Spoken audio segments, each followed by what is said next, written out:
A few weeks ago, I bought this, Space Oddities. It's a compilation of French electronic artists and it's library music, and probably in my top 20 best purchases of the year. It's a really fun record. It's retro, it's synthesizer heavy. I had no idea it was part of a series.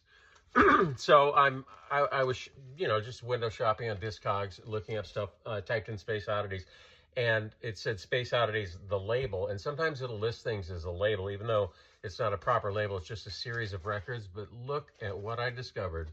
Space Oddities, all these compilations, and these are only 3. There's a few more floating around. It's a series of library music compilations focusing on French electronic music from the 70s and 80s.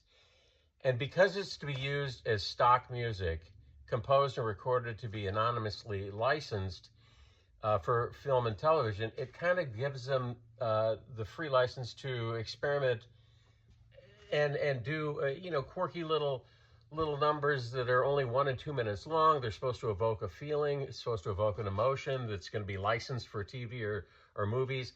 They don't really have to stick to a song structure, so it gives them license to experiment freely, is the best way I can put it. Psychedelic space rock, quirky vintage electronics, Moog, ARP synthesizers. Some people might find this stuff very dated and kitschy in a bad way. I find it dated and kitschy in a good way. So if you're at all interested, go to Discogs and type in Space Oddities, and you're going to see a bunch of these come up. And you're probably not going to find them in the bins here in America, but you can order them for not very expensive. I think they were like 20, 30 bucks. People aren't breaking down the door to get these. Next up, an old favorite of mine, Clarence Gatemouth Brown. I love this guy. He's filed in the blues section of record stores, but he's way more eclectic than your average blues guys. Number one, he's from Texas, which that implies a lot if you're familiar with other Texas artists. He mixes jazz and country and Cajun with the blues.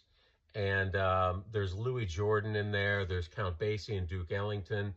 And his guitar playing, he plays guitar and fiddle, but his guitar playing I find really striking. It sounds a lot like T-Bone Walker, another fellow Texan. So I wouldn't say this is the best place to start. This is a double live album, double live at the Cowboy Bar, and this is from the mid-70s. I'm going to say 78. There's no date here, but I remember when I bought it. It's like 77, 78, 76 maybe.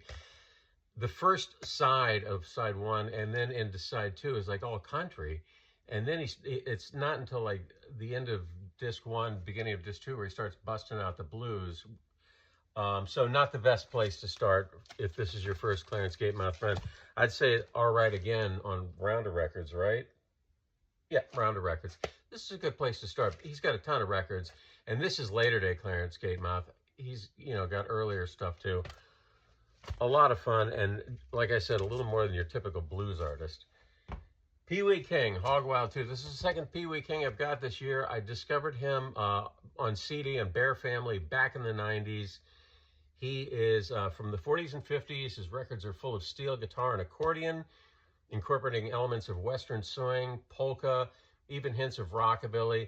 And his band was the first to wear nudie suits and dance around on stage, which is pretty special. Nudie suits, a thing Elvis liked wearing, the whole body suits with the rhinestones.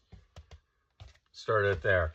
And finally, these 2 compilations are just fantastic. Volume 3 and Volume 2 of Blue Brazil. I can't say enough about these, but good luck finding them. They're on Blue Note Records. These are compilations of Brazilian jazz and bossa nova by Brazilian artists. They're not Blue Note artists.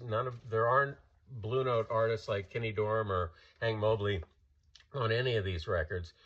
They licensed Brazilian artists to be on these compilations, again from the 60s and 70s, and these were released. This was 97, and this was 2000.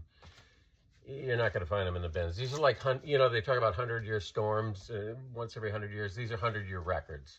So your best bet, if you're interested, check out what they sound like on YouTube. Try to find them on Discogs. I think one of these, there was only one available in the United States when I went to buy it. You can, of course, get it from Europe and Japan and Australia, and it's only like $20 shipping, so it's not that daunting. But fantastic compilations, just not that widely available. 100-year records. Thanks.